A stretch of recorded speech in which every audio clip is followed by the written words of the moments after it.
Alright, so I haven't worn this draft jacket in a while, but I'm here to talk about some Blu-rays and a video game I bought. First off, we got the video game, which I'll single out now since it's just one of them, Max Payne 3. I will be doing a review of this. I have enough to say to make a review.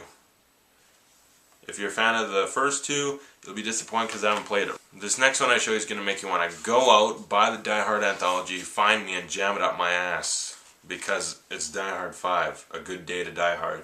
They should rename this A Good Day to Go to Chernobyl and not get radiation poisoning with Bruce Willis, who's already bald, so the chemo won't affect him, but his son's probably going to lose his little hair. That's a long title though, so I don't know. Or you could call it Shaky Cam Shitty Action in Russia. You know, either one works. It's from the guy that directed Max Payne, the movie. Nothing to do with the video game. That movie sucks. I want to go see it, because I actually feel like reviewing it, but yeah, this is absolute shit. I saw it in theaters, and sometimes the theater experiences makes the movie seem better to me.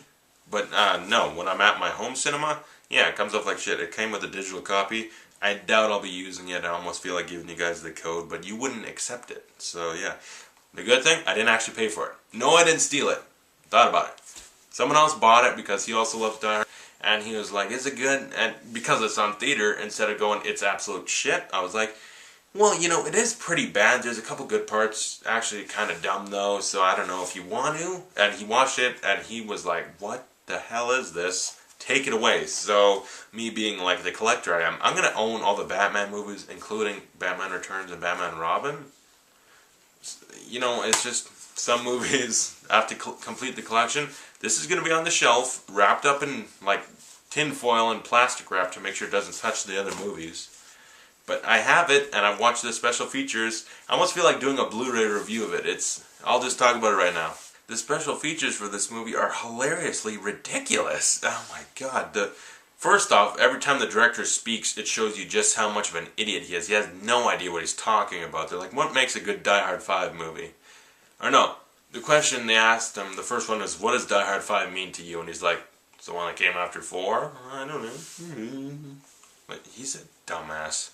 He couldn't at least say, it's my chance to try do what I want with the Die Hard franchise and try and make a good one for the fans.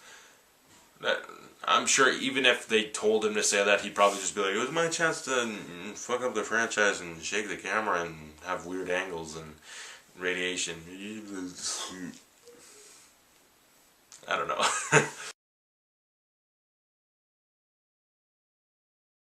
On a movie, and it's from this great franchise. I'm so excited, and a lot of them thought they were making a good movie. Poor suckers, they made shit. But I was surprised, some of the CGI stuff wasn't CGI. You know the part where Bruce Willis is flung from the helicopter crashes?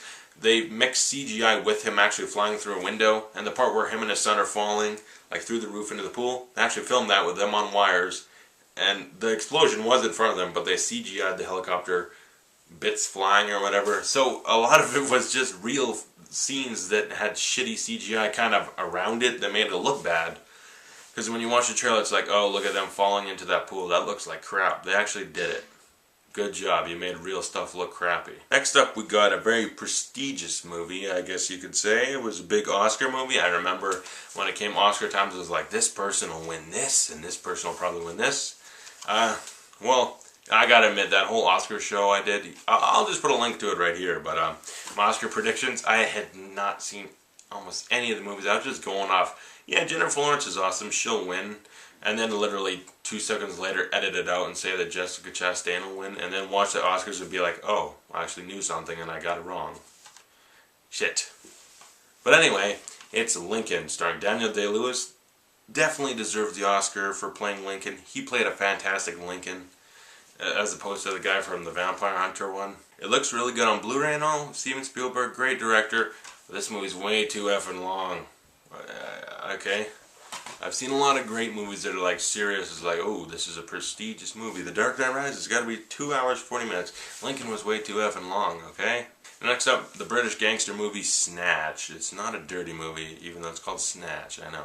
It stars Jason Statham, Brad Pitt, Dennis Farina, Benicio del Toro, Vinnie Jones. Great cast of actors in there. Really good movie. It's more of a comedy almost than it is a British gangster movie. Guy Ritchie directed it. It's totally his style. If you've seen Lock, Stock and Two Smoking Barrels, similar to this. It's got his style. It's really funny.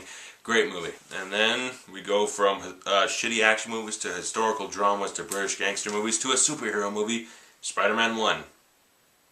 Because you obviously couldn't tell it was number 1. So I had to say 1. Yeah. But yeah, the classic, I mean, Spider-Man 2 is kind of a better movie. I love Spider-Man 1 more. A little bit more nostalgia to it. It's like, I remember wearing the VCR out on that. That was only like 10 years ago though. Great movie. Still holds up. It's kind of cheesy and corny. So were the other two. Third one extremely. I never want to talk about it again, but I probably will. Because I have the Blu-ray of 1 and 2, I'll probably be re-reviewing those, and then I'll just review the third one also. Because if you remember, I did do that in anticipation for The Amazing Spider-Man, but those reviews, I'm not proud of them. I'm not happy. The first one was 30 minutes, second one 15, third one 20 minutes or something. I need to re-review them. Continuity with my review be damned, okay? Whatever. Next up, from the director of Spider-Man and Drag Me to Hell, we got Army of Darkness, the third movie in the Evil Dead franchise, starring Bruce the Man Campbell. Why'd I call him the Man? Because he is the man, damn it. He's one of the best actors ever.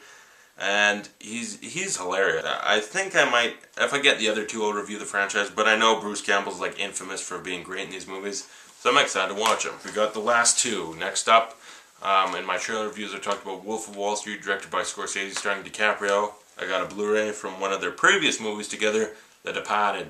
Hey, sign of your mother for me. The Departed, it's just a classic. I think it deserved all the Oscars it got. DiCaprio got screwed out of his Oscar.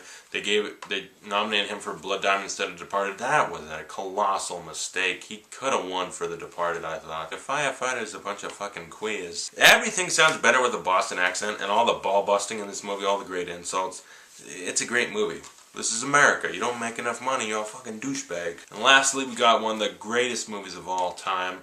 Love this movie. And along with the video game that I had when I was small, just a wee lad. Yeah, the video game for this was great, and so is the movie Toy Story 2. My favorite in the franchise. I love 1. And 1 and 2 and 3, they're all at the same level. They're all great movies. But 2 for me, I remember a lot of great scenes in the movie, a lot of great moments. You got Jesse coming in, you got the Prospector, you got Bullseye. Great movie, and because of the video game that went along with it as like a companion piece, my favorite in the franchise. Love Toy Story 2. I'm going to show you guys something I don't think I've showed off very often. Come here, you lovable sons of bitches. Yeah, look. Childhood stuff, yeah. So if you like this video, like or subscribe, comment below. If you've watched any of these Blu-rays or have anything to say about the movies, just comment and tell me something about them. Comment about whatever you want, I don't care. So thanks for watching, I'll see you guys later.